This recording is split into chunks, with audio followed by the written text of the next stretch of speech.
आज हम लोग पढ़ेंगे यूपीएससी का पेपर नंबर है 4। पेपर नंबर 4 में सब्जेक्ट होता है इथिक्स, एप्टीट्यूड एंड इंटीग्रिटी।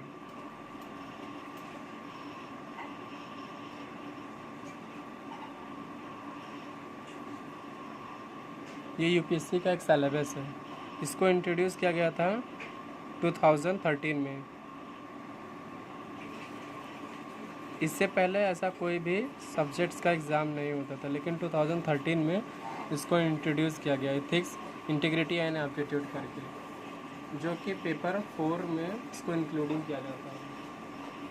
अब सवाल ये उठता है, इसकी ज़रूरत क्यों पड़ा? इथिक्स, इंटीग्रिटी एंड एप्टीट्यूड का ज़रूरत क्यों पड़ा? तो ऐसा एक बिलीफ सिस्टम डेवलप किया गया कि अगर हम ऐसा कोई पेपर इंट्रोड्यूस करें जो कि इथिक्स, इंटीग्रिटी एंड एप्टीट्यूड के बेस्ड पे रहे, तो जो भी हमारे कैंडिडेट या फ्यूचर के ब्यूरोक्रेट्स बनेंगे उनके करप्शन के चांसेस कम रहेंगे। क्योंकि तब आप किसी भी सिलेबस को पढ़ते हैं और डीप में स्टडी करते हैं तो एक सिस्टम डेवलप हो जाता है कि हम उसके अगेंस्ट जाके लड़ सकते हैं, या तो फिर करप्शंस के तब हम किसी भी सिस्टम में इतना डेवलप हो जाते हैं, एकदम इंडल्ज हो जाते हैं, तो चांसेस कम रहता है कि हम करप्ट ना बने, ये करप्ट नहीं रहेंगे। तो इसीलिए ये पेपर इंट्रोड्यूस किया गया यूपीएससी में। अब इसके कुछ बेनिफिट्स भी हैं। जैसे अगर हम ये पेपर को अच्छे से प्रिपेयर करते हैं, इथिक्स, एप्टीट्यूड एंड इंटीग्रिटी को, तो पहले नंबर ये हमको हेल्प करेगा मेंस में। एक पहले नंबर तो मेंस का एक अलग ही पेपर होता है इथिक्स, इंटीग्रिटी एंड एप्टीट्यूड में, तो उसमें सबसे ज़्यादा हमको ये हेल्प करेगा। दूसरा चीज़ है एसए में। एसए में ये बहुत सारी चीज़ें, कॉन्सेप्ट ऐसे होते हैं, टर्मिनोलॉजी होती है जो कि एसए में यूज़ कर सकते हैं, और एसए के जो कंटेंट होते हैं उसको इम्प्रूव कर सकते हैं। तो ये पेपर बहुत ही हेल्पफुल है फॉर मेंस पर्पज़ के लिए, एसए पर्पज़ के लिए। और तीसरी चीज़ होती है जो कि इंटरव्यू फाइनल होता है, इसके बाद ही कोई किसी का डिसाइड होता है रैंक एंड पोजीशन। ये इंटरव्यू में डायरेक्टली तो नहीं पूछा जाता ना, लेकिन इनडायरेक्टली इसका बहुत ज़्यादा इन्फ्लुएंस है, क्योंकि इंटरव्यू में क्या पूछेंगे कुछ नहीं पता है। तो इंटरव्यू का मतलब होगा कि हाँ, ये हमारा पर्सनालिटी डेवलप कर रहा है। तब हम इथिक्स, इंटीग्रिटी एंड एप्टीट्यूड की बात करें तो सिर्फ एक पेपर नहीं है, ये एक पर्सन को पर्सनालिटी में चेंज कर रहा है, और तब पर्सन टू पर्सन पर्सनालिटी में चेंज हो जाता है, तो उससे कहीं ना कहीं चीज़ उसका इंटरव्यू में बहुत ज़्यादा बेनिफिट मिल रहा है। तो इसके 3 बैकग्राउंड है जहाँ पे इसका बेनिफिट मिलेगा। एक तो मेंस में, दूसरा एसए में, तीसरा इंटरव्यू में, और चौथे अगर कहीं नहीं मिला तो सबसे पहले नंबर लाइफ में बहुत सारी चीज़ सीखने को मिलेंगी। अगर ज़िंदगी में कुछ नहीं हुआ तो कम से कम ज़िंदगी में बहुत सारी चीज़ें इससे सीखने मिल जाएंगी। कैसे सीखने मिल जाएगी? क्योंकि ये ऐसा पेपर है, ये सिर्फ एग्ज़ाम के बेस पे नहीं, एक कैरेक्टर डेवलप करता है।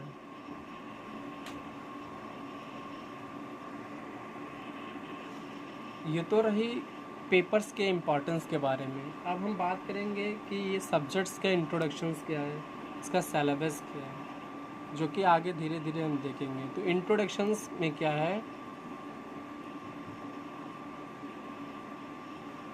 ये हमारा इथिक्स का इंट्रोडक्शन की बात कर रहा है कि इथिक्स में ऐसे क्या क्या इंट्रोडक्शंस के बारे में बताया जाएगा कि आगे के हम पेपर में इसको हम समझेंगे।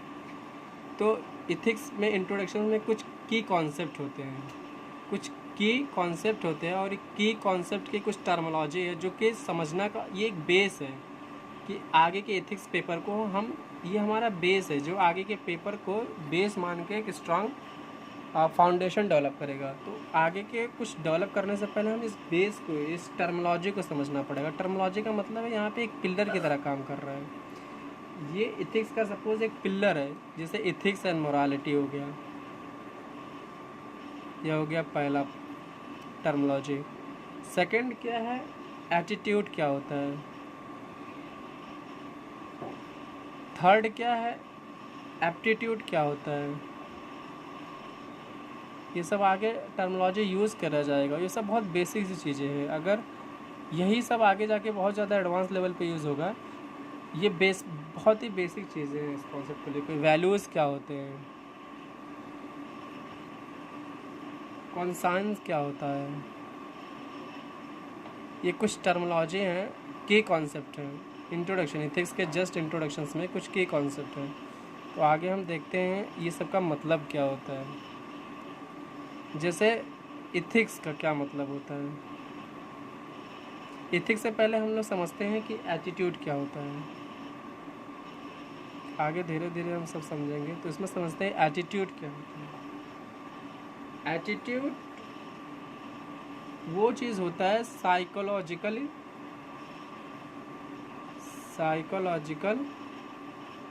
ऑब्जेक्ट के तरफ कितना हमारा इंक्लिनेशन है। इंक्लिनेशन का मतलब होता है झुकाव हमारा कितना है। साइकोलॉजिकल ऑब्जेक्ट की तरफ इंक्लिनेशन कितना है। अब ये इंक्लिनेशन पॉजिटिव है या निगेटिव है या एम्बिवेलेंट है। अभी हम सब लोग समझेंगे ये जो मैं वर्ड्स बोल रहा हूँ उसका मतलब एक्चुअल में क्या होता है।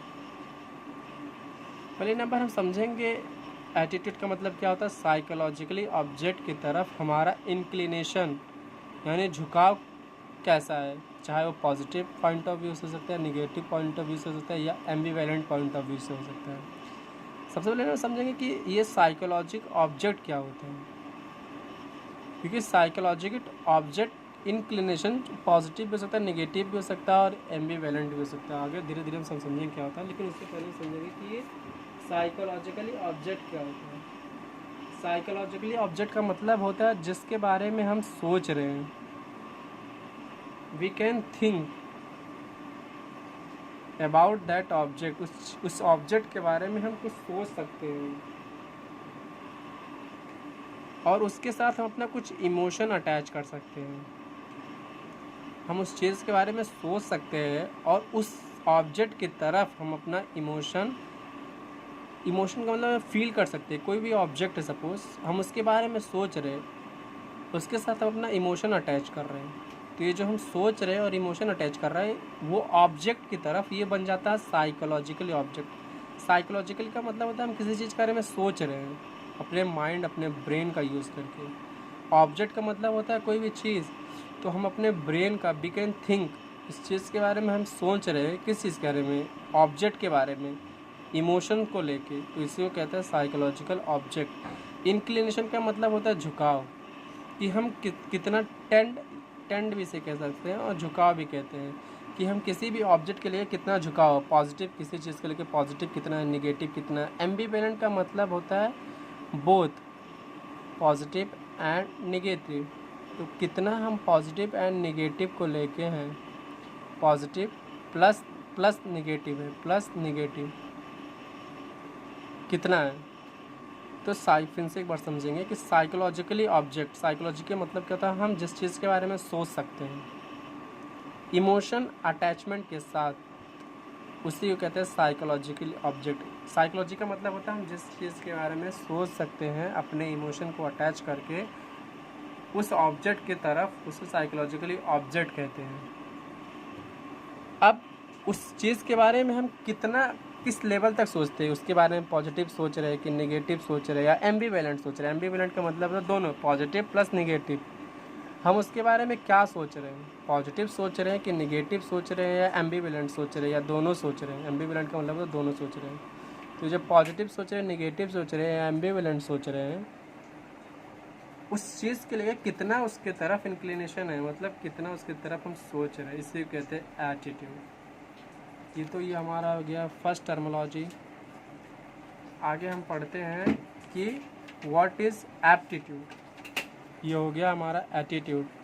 तो एक बार एटीट्यूड को रेफरेंस फिर से समझते हैं। एटीट्यूड का मतलब होता है साइकोलॉजिकली ऑब्जेक्ट। साइकोलॉजिकली ऑब्जेक्ट के इंक्लिनेशन कितना है, पॉजिटिव है कि निगेटिव है, एम्बिवेलेंट है। साइकोलॉजिकली ऑब्जेक्ट का मतलब क्या होता है, कोई चीज़ के बारे में हम कितना सोच सकते हैं इमोशन के बेस्ड पे और उससे अटैच हो जाए, उस ऑब्जेक्ट के साथ हम अपना इमोशन अटैच कर दें, इसे कहते हैं साइकोलॉजिकली ऑब्जेक्ट। इंक्लिनेशन का मतलब होता है टेंड, उसकी तरफ हमारा पॉजिटिव व्यूज़ है, निगेटिव व्यूज़ है, या एम्बिवेलेंट व्यूज़ है, या दोनों व्यू।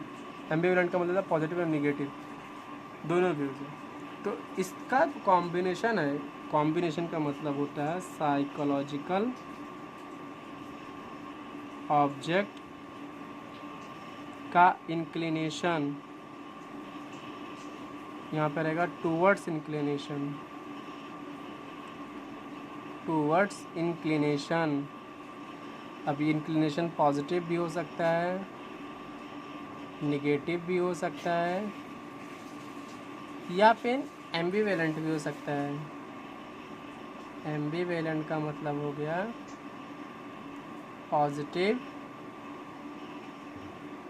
Plus negative. और इस सब को जो कॉन्सेप्ट में बनता है उसे कहते हैं attitude.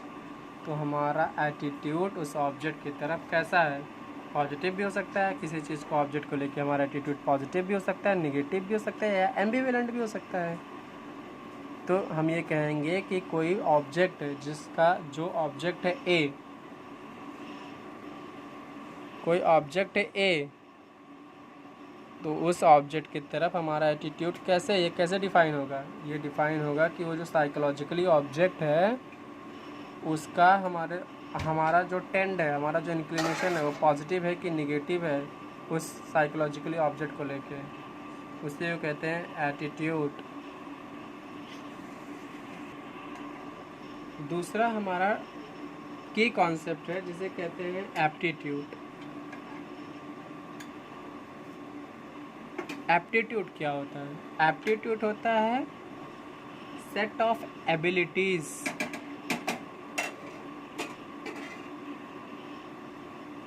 Set of abilities, abilities का एक सेट हो, एबिलिटीज का एक सेट हो,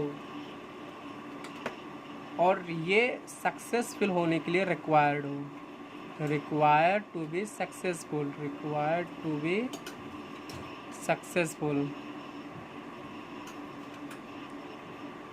सेट ऑफ एबिलिटीज़, ऐसी कुछ एबिलिटीज़ का सेट हो और यही सेट रिक्वायर्ड करे तुम्हें सक्सेसफुल होने के लिए।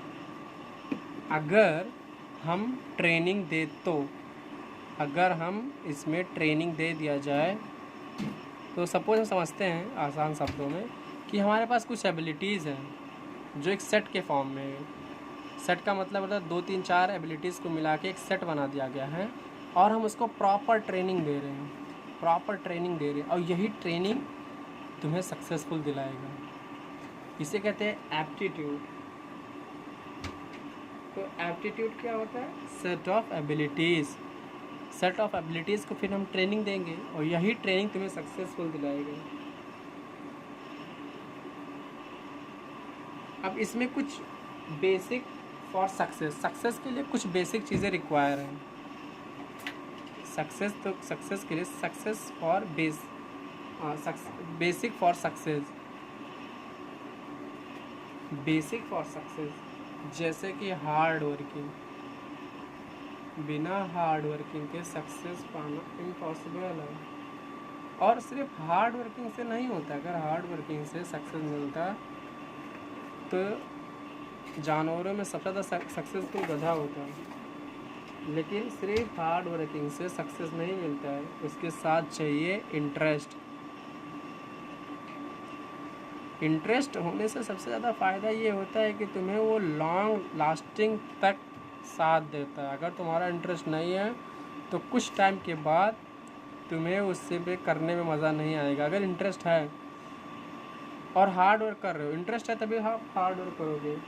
और एप्टीट्यूड, एप्टीट्यूड का मतलब क्या होता है? Set of abilities. अगर ये सेट ऑफ एबिलिटीज़ हो गया और ट्रेनिंग, ये बेसिक चीज़ है सक्सेस होने के लिए।